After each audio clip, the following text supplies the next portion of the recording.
wrong. Do we have an agenda? All I put on there was, I didn't read the minutes since all week, but all I have is your guys' decision on the path forward, and then a review of the RFP and the financials that I handed out. If you had any questions on that. Okay. Call the meeting to order. Okay, so our first line of business is the options. Any other questions on options? Anybody else? Commissioners? Yeah, sir, if we get into it, we will. That's between you and Josh now.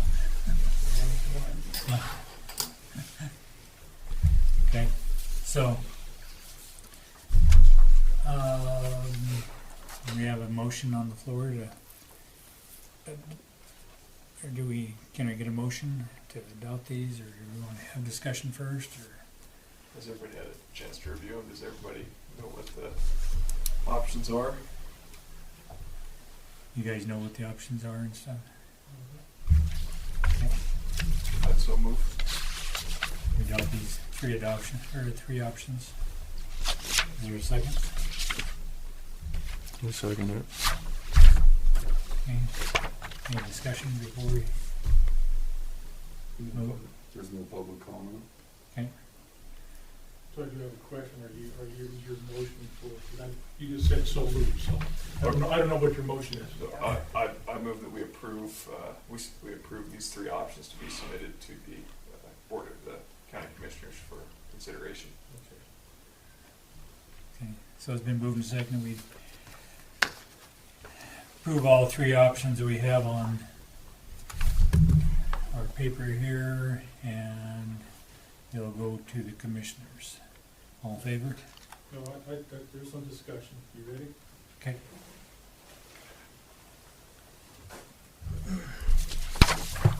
So I looked through your options, and I understand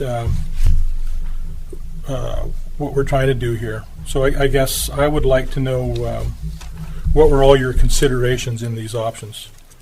Is it more than just trying to save money? Well, that's the biggest concern, to save money, but what are you thinking? Well, I mean, there's lots of other considerations. I mean, first off, there's a safety factor, right? Right. Well, the safety factor, I know there was one incident that somebody fell in the caster while there was a monitor up there. Yeah, that don't make any difference. What I'm talking about is we're going to have a bunch of unmonitored sites and nobody there. So in that particular instance, somebody fell in, there was someone there to assist them, right? So now we have some unmonitored sites. If something like that again does happen, who's going to be there to help them if they're by themselves? Well, we had plans and maybe hoping to put up some barriers. Josh had thought about changing. I mean, I understand barriers. I mean, and it does meet a legal requirement, but One of the other things that we have talked about is those compology cameras that scan everything that goes into the can. So you can set parameters of what is allowed and what isn't. People would obviously be one that's not allowed. So if somebody did fall in the can, it automatically sends you a message that there's a contaminant in the can. It shows you a picture, time and date stamp. Yeah. So if you see somebody in there, at least at that point, you could initiate some response Sure. to the area. okay, I understand that. So have you considered the liability position that you put the county in? Well, there are some laws out there in Montana, and they go. Well, there's called the Montana Equine Law, and there's another one that has to do with sports and activities, and there's inherent dangers and everything.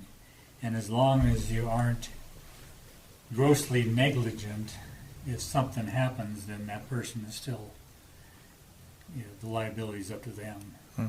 So I think if we do everything we can to control that, like barriers or whatever, then I think that we should be safe. But if you have Yeah. other ideas, I guess. Well, I think we realize in this day and age that even no matter what we do to protect ourselves and try to do the right thing, that most likely people are going to find a way with a good attorney to most likely bring a lawsuit against the county. And along with that is, we've made a pretty big effort to try to prevent dumpster diving from that standpoint, because not that whatever they take out of there is a huge issue. It's the liability we expose ourselves to. And you think about if we're going to have unmanned sites, people are going to be able to dump whatever it is that they want in there, right? So there could be some, who knows, some toxic material, something like that. Somebody's in there dumpster diving, they expose themselves to it, they hurt themselves in the dumpster. How do we protect ourselves against that? The barrier isn't going to protect us because obviously they don't care about that barrier. We'll have the cameras probably.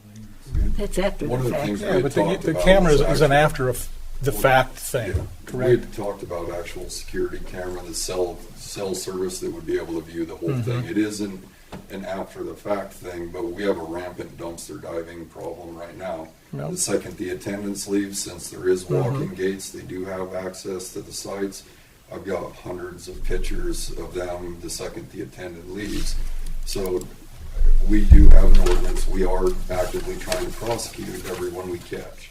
Okay. And as you commissioners know, we have been able to work with the sheriff's department and press a couple counts of that portion of the ordinance. I think that no matter what we do, like you said, if people want to, they will find a way. Even if we got rid of the walk-in gate, we've had people dismantle our gate system and drive in to get in the cans. I think as long as we, the county, are proving that we're doing what we can to eliminate the vast majority of it, I feel at that point that our legal liability would be limited to those extreme cases. A great lawyer, no matter what you do, will always, you can find a way to win a case. So I'm asking these questions not to be argumentative. I'm asking to know that we have done our due diligence. We've thought about it. We've talked about it. We're willing to accept whatever risk it is there is, and we've done our best to mitigate it. That's my point. And you guys feel that we've done that. I think so. The board doesn't know all the limitations to the insurance or the ramifications to the insurance. That's what you guys are for, and so we haven't been able to delve into that. So, but we feel that, I think the majority of the board anyway feels that we've done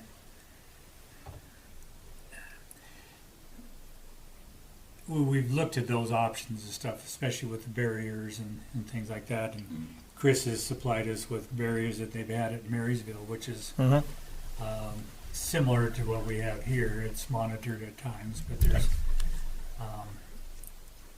you just can't, like Josh says, there's always going to be a certain amount of people that are, they're going to do their best to get in there and do what they need to do, I guess. Right. And Try to- I do think that, I don't know if you've had a chance to see what they've done in Marysville. I was greatly impressed by what they have there. When we had talked about chains and all the rest of that, that was a temporary means, but a permanent fixture like that, they actually have a swing gate that if you do have a large load, that you can open the gate and allow yourself to get a little closer to. It's not a full-time physical barrier, but that would be something our roving full-time employee could ensure that those are getting shut again after their use because on several days they would be unmanned, and that way we're not having to worry about somebody opening it up, leaving it open, and then the next person being there and being able to fall through. But it is a more robust. What they had at Marysville was more robust than what I'd initially envisioned for a barrier to help prevent slip, trips, and falls. There's a lot of things like Winston site in general. The gravel pad at Winston site is raised to a much higher level than any of the rest of the cans out there. Some of that gravel definitely needs a loader to go out there and excavate it back to where the top of the gravel wall or the concrete wall would meet the mid-rail standard for OSHA, because currently it's not. And there's things like that we could do that would be pretty limited cost. We could use the backhoe and do that ourselves. We wouldn't incur a large cost to do. And then if we had some of, even a combination of what they had in Marysville, I think we would be, the exposure for somebody to fall in the can accidentally would go way down. The dumpster diving, right now, even if they're not raising the lids, we have some cans that have holes in the expanded metal grating. I've had people on camera that are trying to crawl through the jagged metal to get in the hole, and that's with our current system. So I think as long as we actively monitor and we do everything we can to identify and prosecute the people that are causing the concern for liability, I think from a county standpoint, we would be, we would at least show that we're making an effort to stop it, which is what we're currently doing. Okay. So I know when we first did this, it was a lot of work. You guys did a lot of work, and it took quite a bit longer than we anticipated, right, to finally get to the plan that we originally chose. And I know that after we agreed to do that, we said to the citizens that we would come back and revisit and try to make things, if something wasn't working, we were going to try to change it and find a better solution, right? So one of the issues that we had at that time was the unauthorized dumping. We had no way to control that, and we knew just by going around and driving into our sites that there was a lot of construction debris being dumped into our canister sites, things that didn't belong there, because the idea of what people pay their solid waste fee is for household garbage, right? Up to, what is the tonnage, or their pound? 3,000 pounds. 3,000 pounds, right? And we always said if whatever fits in one of those normal blue canters that they pick up alongside the road, right?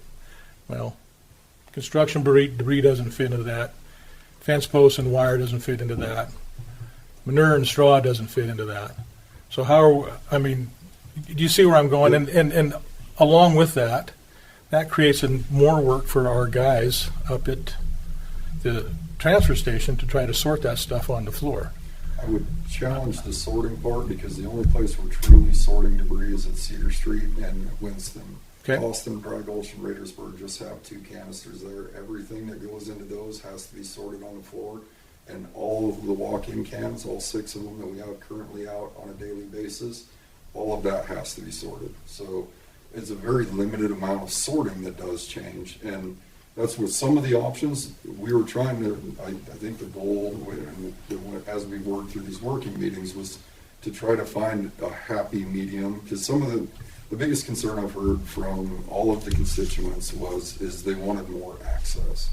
Sure. And so that's why where you see options 2 and 3 on there, we've limited the opportunity for out of county dumping by limiting the amount of days, but we've given them more access on the handful of days they do get. But with those, all the walk-in cans go away except for Cedar Street. Right. So at that point, I before I took this job, a handful of months before I took this job, I'm an early morning person. I went down to Cedar Street, and there was a contractor there with a flatbed with 4 people chaining material through the walk-in gate. Well, that's, We caught somebody that they were leaving. They had an enclosed trailer. I didn't get the license plate, and I know I didn't chase them down, but enclosed construction trailer at Winston site, and it was closed for, it wasn't open to the public to where you could drive through. They had obviously been through the walk-in gate. So that kind of stuff still is happening. I don't believe it's happening on the scale that it was before, and it's my personal belief, judging by the numbers for the reduction in tonnage, that I think a lot of what we were seeing before wasn't so much out of county. I'm not saying that out of county dumping wasn't happening. I just don't think it was on the scale that what was thought before, or we would have seen a much sharper drop on our tipping fees and our tonnage. And that would have, if it was, I think the current plan is working. It's just not working to the extent that A, will help to repay our debt, and B, be able to get us to be able to upgrade our equipment. We've been over $50,000 this year in maintenance repair. That alone is it makes what we were able to recruit to the positive this year, it completely washed us out. Our equipment's not getting any younger, and every year that we don't replace it, that maintenance repair budget's just gonna it's gonna spike on us. So options 2 and 3 were the kind of the compromise between the current system and the way it was before. I've been an outspoken advocate against the way it was before, because that, at the end of the day, even though that's the way we were forever, that was the business model that got us in the hole in the first place. And yes, we've raised assessment now, but it's my belief if we were to go back to that the people would want their assessment lowered. And if we lower our assessment, we'd be right back in the same doomed business model we were before. Sure. So my goal has been to try to find a compromise between the two that allows us to reduce our or to keep our liability from climbing too much, to give more access and to be able to reduce our spend. I don't think that we can generate enough revenue to be able to make this current system profitable enough to both pay our debt and upgrade our infrastructure. Yeah, I understand all that. I guess as we move forward here, I hope that the message that we try to convey to our citizens is it only works if they do the right thing. Right? Well, But please don't take advantage of us. I mean, because you can see this system can easily be taken advantage of. One of the- And so, I mean, I hope that folks understand that. If it doesn't work or if things get out of hand, we'll have to take a look at it. I mean, are we currently monitoring our tonnage from out that we pick up at our out? Or are they just dumping it? They're just not, it's not monitored separately from. Okay. So they don't know how much they pick up or whatever. We have an Okay. idea of how frequently we have to pick up the walk-in cans and how full the 40 are. So I guess what we need to do, John, I see on your option 2 here, you put in a 20% increase is what you expect in tonnage for, is that just for the growth in the county? Is that what that 20% is for? Well, I took the highest tonnage, which was in, I believe, 2018. It was Okay. about 5,100 ton. And our lowest tonnage was about 4,300 ton, 4,350, and that was in 2020. And so the difference between those is about 19%. So I kind of rounded it up to 20%, figuring that we probably would maybe go back up to that tonnage figure. And I don't know that year, we've probably had a lot of shingles in that year too. But Well, when did we implement this? Was it in 2018? I think it was, wasn't it? So we nicknamed that the Great Broadwater County Beautification Project because everybody knew that we were implementing this new plan, and our tonnage went off the charts, right? You guys remember that? right, that 1 month. First month before. Yeah. And So then I would say that we probably have a pretty good, we have some good data over the past couple of years of what our average tonnage has been, and I would suggest that Josh, you monitor that closely if we implement this program and see if we start seeing an increase and if it's an indication that things are starting to get out of hand again. One of the things that we did talk about to help the contractor portion that you're talking about, currently our solid waste facility or the transfer station doesn't offer hours that are conducive to the contractor. They close the gate at 2:00, Saturdays 10 to 2. So we had talked about when we make reduction in spend, that's an opportunity for us to give a little bit back. I personally believe that the majority of people will do the right thing if the opportunity is available to them. It's when they finish up their job at 5 o'clock on a Saturday, the transfer station's closed, they gotta clear out their job site. The only option they have at that point is to go to one of our canister sites. So at least during the summer months, if we shifted our hours like noon to 6 Saturday and Sunday and dropped off the Sunday through the winter hours, which when we have limited traffic, and even in the future, maybe look at the attendant at the solid waste transfer station, their hours being like 10 to 6, and let the drivers still work their normal routine, but only have it open for business to where people would have an opportunity if they have a large load, after, you know, when they get off work, they'd be able to run the transfer station. That I believe would help. I've talked to several contractors, and their biggest complaint is they have to make a run in the middle of the day, and especially if it's on a Saturday. If you don't, then you're stuck until Monday. Okay. So I guess, and there's a lot of fine tuning to do this, Yeah. obviously. But whatever it is that we choose, we have to be consistent in it. Because I think that's what frustrates folks the most is, folks have kind of gotten into a routine now, right? They kind of know what to expect, and then all of a sudden they show up and it's not open or something like that, and they get frustrated. I understand all that. And so getting back to your options there, John, so on the part-time attendance, how are we still going to have that many? Where you see a number, that's a decrease, actually.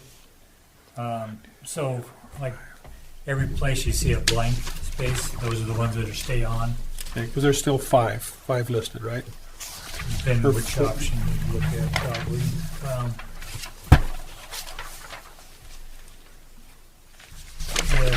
Well, Josh would be on.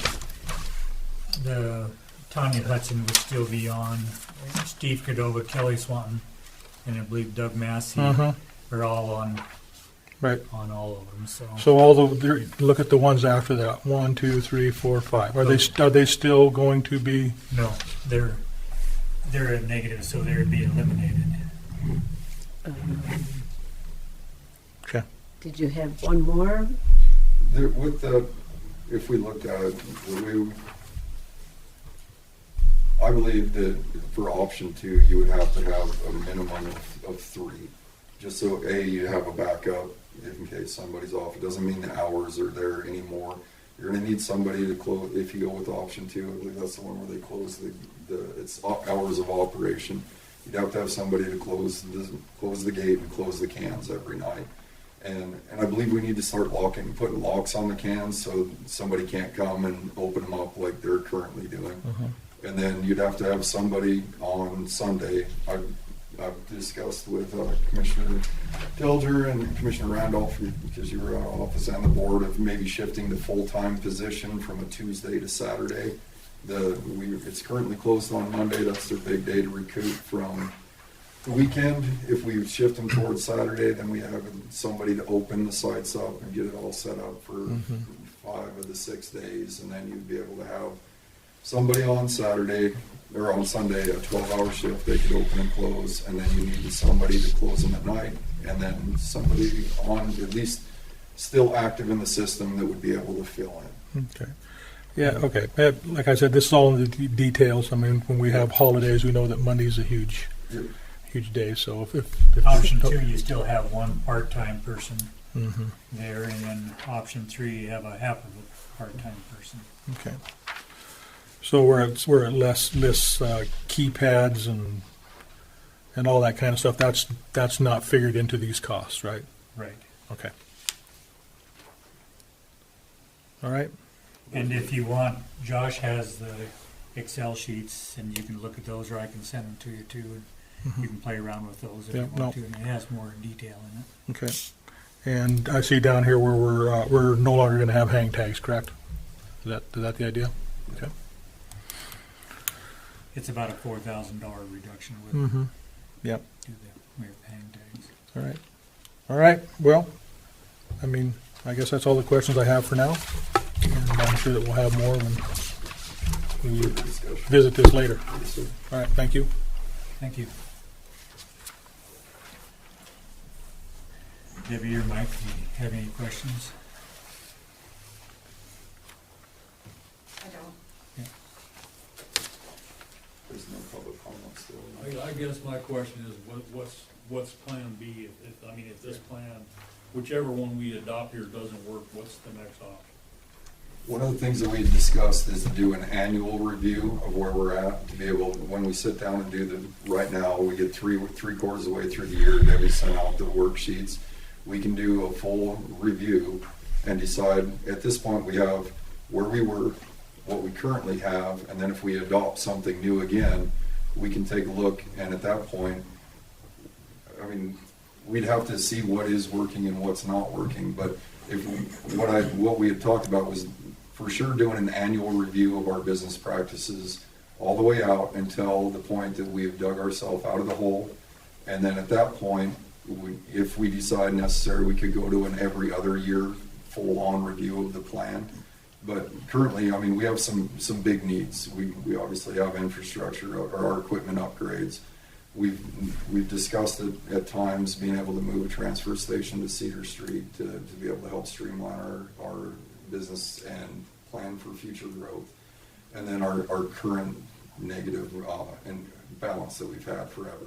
Those are three pretty huge needs, and regardless of what we do, even if we were to stay where we're at, I definitely believe that we have to be very diligent, like you're saying, monitoring our tonnage, monitoring every line item that comes out on our budget sheet to see if there's little things that we can change here or there to where we don't have to do a full scrap of it every time.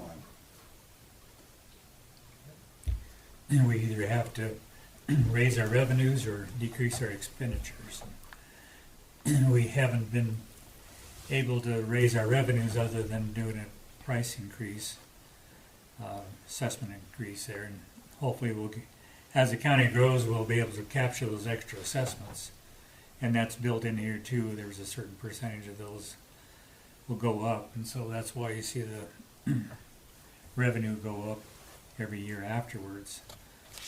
Part of what drove my need for this is I feel like we've cut everything that we could possibly cut out of our operating expense as it is on the expenditure side. We're currently running at 68% spend at 3/4 of the way through the year.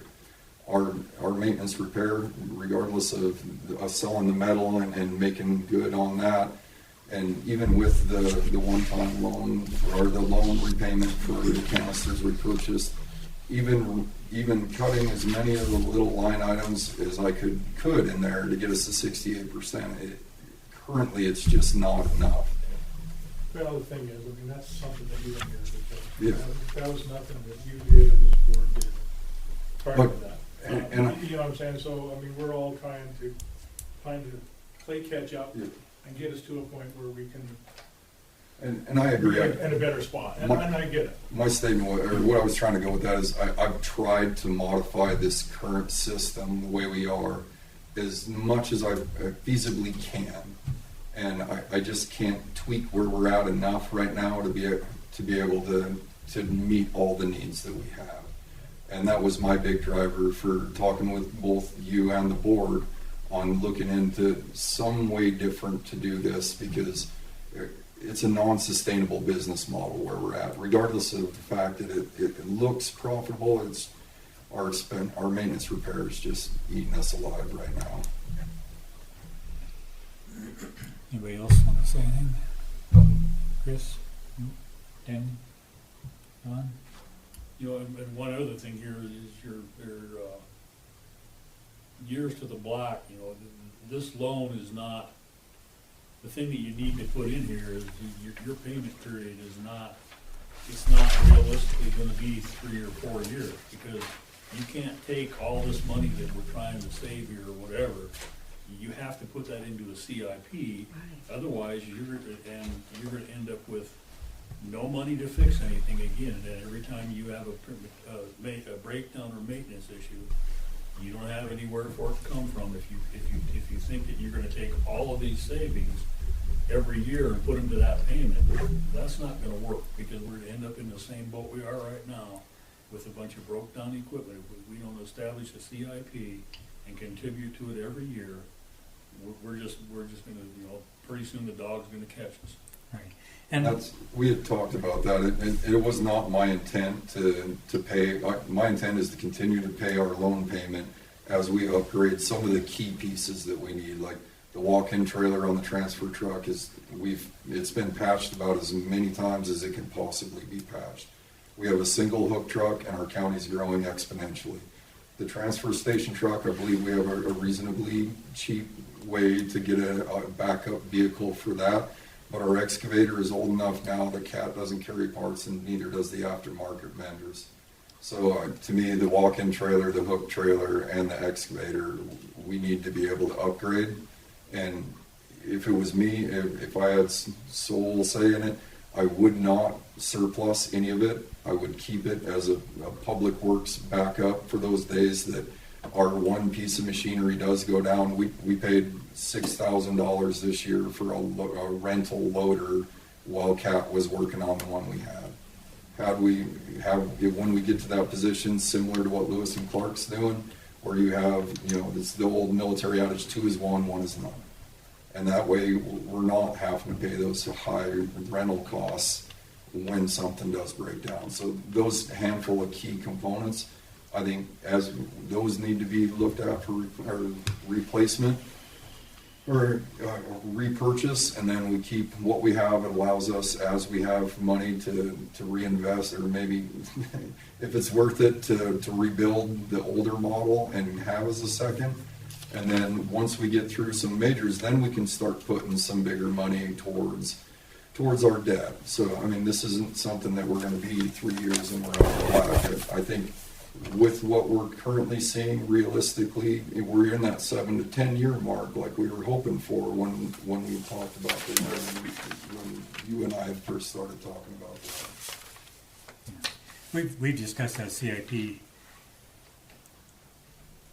lots, and we were concerned about the county having to loan the solid waste department money, and we didn't know how long that could last there too. So we would definitely like to put money in the CIP, but we don't want to put a burden on the county either to keep having to lend us money. So.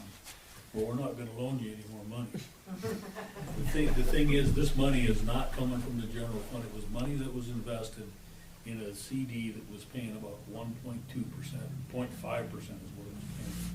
So it's not affecting the general fund. It's money that we took out to pay, to use to branch the hospital over. And then they paid, the Billings Clinic paid that loan off. So that money is investment money that was in a CD that wasn't paying anything. We're getting, if we get 3%, that's 6 times what we were getting on it before. And that was on a 10-year note versus a 5-year note. So I think you're still, it's not gonna affect the general fund of the county. And the interest rate doesn't necessarily have to be 3, but it has to be more than what we're getting on our other ones, which is still 0.5%.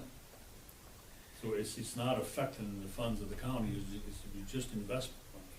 Okay. So it's not a big burden on the county then? No, Okay. We didn't know that, so. because we're still getting money, we're still getting an interest return on it, so we're making money on our money. It's just that it doesn't make any sense for you guys to go out and get a loan to pay this off, and then you gotta pay that loan off plus the interest, or whatever they determine it has to be. Right. Okay, so when you guys go over this, you can advise us how much we could put in the CIP, I guess, and be on the safe side. I think what would be prudent is we can,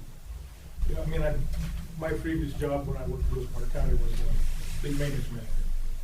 And I can sit down with you and with Josh, whoever, and we can probably work up some kind of a schedule for equipment replacement, look at lease options if that's something that can,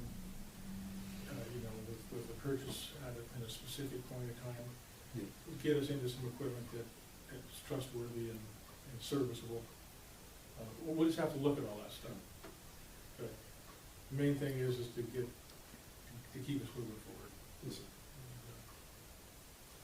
I agree. Get you in the black, right? Yes, Yeah. sir. That's what we're hoping for. Yeah. Okay. Well, that cleared a few things up, so. Any other comments, questions? Still no public comment. Okay. So, restate the motion. It was moved and seconded that we provide the commissioners with 3 options and go from there. So, all in favor of the presenting these 3 options to the commissioners? Aye. Aye. Opposed? Okay, motion passed. Okay, thank you. Thanks for your hard work, you guys. You know, it's been a lot of work, and I hope that everybody appreciates everything you did, so. Like I always say, we're kind of the liaison between the citizens and the commissioners, so we have to Yeah. tread lightly both ways. Yeah, well, we rely on you guys because, as you know, as commissioners, we can't do it all. And that's why we have you there to help us. We're trying to do better. Okay, what else did you have on the agenda? Just Yeah, the RFP. RFP that I passed out to everyone last week, just a brief discussion on if you guys have any comments that I can bring to the commission. Well, anyway, I guess, did everybody get a chance to comment? You know, we had the RFP going and everybody's making comments on the side. Did everybody get a chance? Before I left out, you were on Friday, you were the only one that had made formal comments on that. And I sent it to Janaea as well, and I haven't checked my work email since I've been out this week. So at some point, we'll have I sit down, yeah. everybody's comments and Yeah. we'll send it back to Great West. Exactly, and I just wanted to give these planning board members an opportunity if they saw anything in there, since Okay. they're here to help advise me, that if they saw anything that stood out to them one way or the other, that they have an opportunity to make their comments known as well. I don't remember, Daryl, were you in the RFP process before, or was that before you? I was sitting in the audience when that was all going on. And Hopefully you learned a lot. I did. That should have been a clue at that That was point. an interesting one. I expected it to be a month and it was a year. I know, I think we were all surprised on that, so. I don't know, I think you're a little pretty ahead of the game this time, so. And having Bob Church be a part of Great West Engineering has been very, very helpful, extraordinary and knowledgeable. Yeah, I was wondering who made the comments. I went through it quickly tonight. I did see one correction, not a big thing, but it's on the second page from the last. They have, I think it's either Kelly's or Steve's phone number, cell number on there instead of yours, Okay. the 2057. And then the best and final offer, so they only submit once, they can't resubmit anything else, right? We've discussed that as well. All this was the exact RFP that got sent out last time, and I knew there was a lot, I had heard there was many, many lessons learned, so I copied the same one, sent it to Bob at Great West and said, what do you think? He offered similar advice, and Daryl chimed in as well. But it was a great starting point, and then we can take all those lessons learned and fine tune it.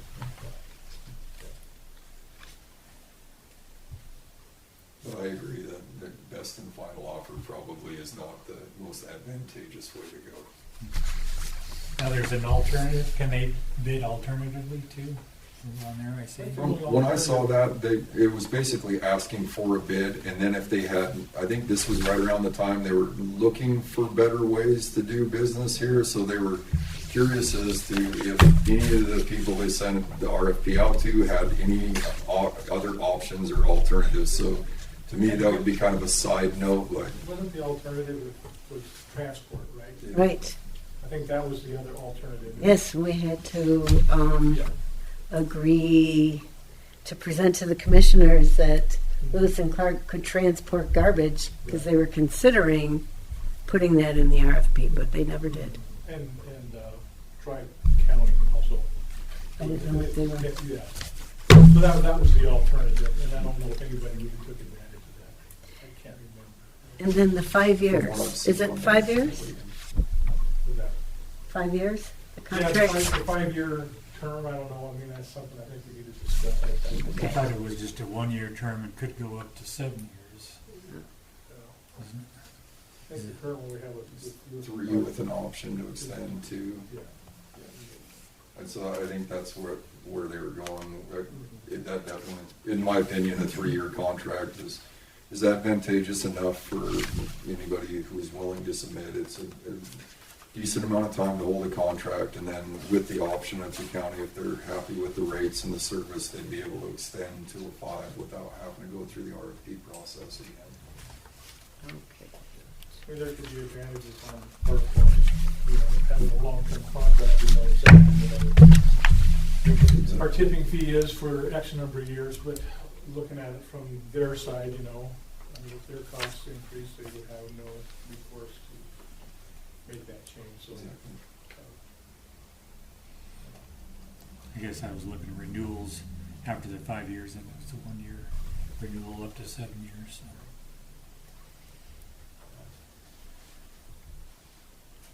I didn't have any other questions. Anybody else?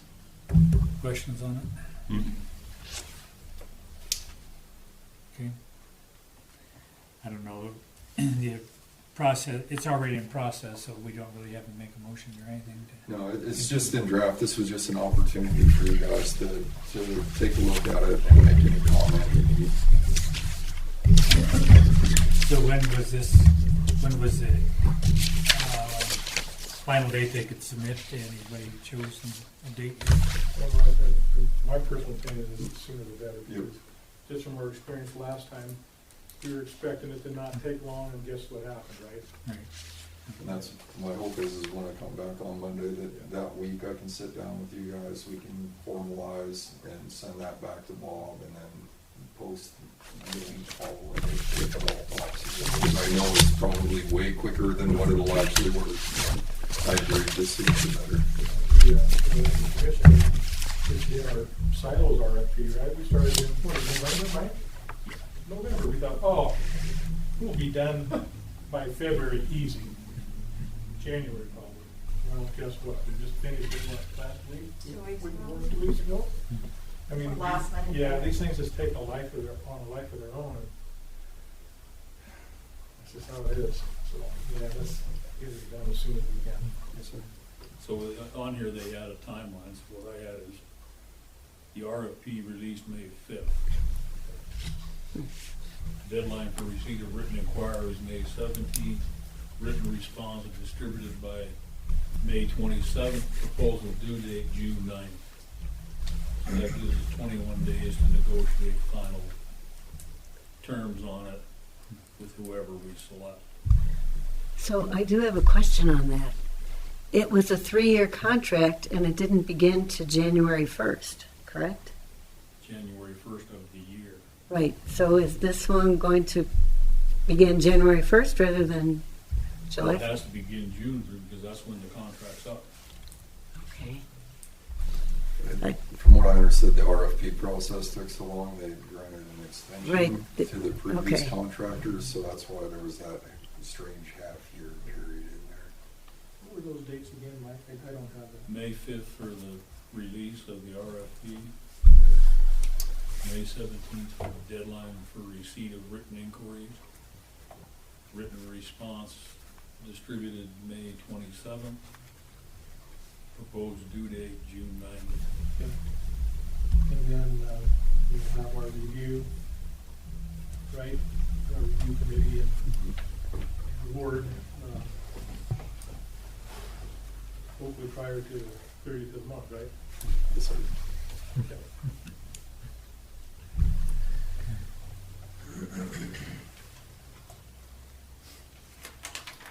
Be a busy time with budgets. Yeah, I guess we'll have to read that contract. If we can't beat that deadline, we have to go with our options. Yes, sir. Any questions, comments? No. Okay. And then anybody else have any questions on the budget, or not the budget, but the expenses and revenue handout? I didn't right now. Like I said, I just put them back on for this meeting. We met a week ago. I just put it back on there in case anybody had anything that they saw in that last 1 week period that they wanted to discuss. But we've had 3 working meetings now, and in between all of our monthly meetings, I didn't feel like this board meeting needed to have. There was enough key things in there. I didn't think we needed a whole lot of anything else. I would make one comment, not on the those sheets there, but Donna had started working on the timeline, and so I put down what I do, and I sent it out with that spreadsheets and stuff too. I don't know if you saw the email, but so hopefully we'll get that complete. I think it helps me, I know, 'cause Yeah. I have a terrible time with dates. That happens. So, if anybody else has any comments on that? I think the solid waste board, I mean, the solid waste district was created in the 70s, though. I saw a resolution somewhere, like 72 or 73. 93 is when the commissioner, no, I don't know. That's as far back as I could go on Okay. assessments, but Anyway, I'll look at that and we'll talk about That that. was 71 that the south end of the county opted out of the solid waste. So we must have had a district here if they opted out. if you have the bylaws, I had them listed in the bylaws at the Okay. end, kind of a history. Yeah, I it is didn't go kind of back good and to look have at a it. time frame.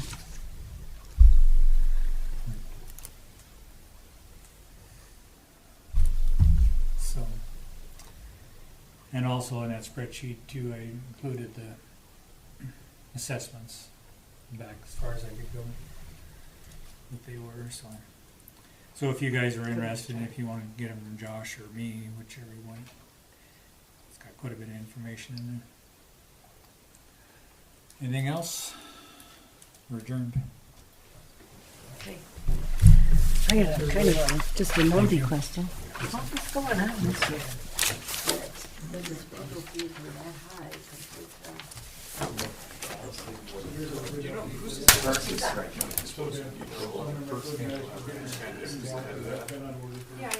What's their name? What's the, is it Donna Tennyson? Because they're just They told me down there like 40,000, but then I saw that it's But I don't know if probably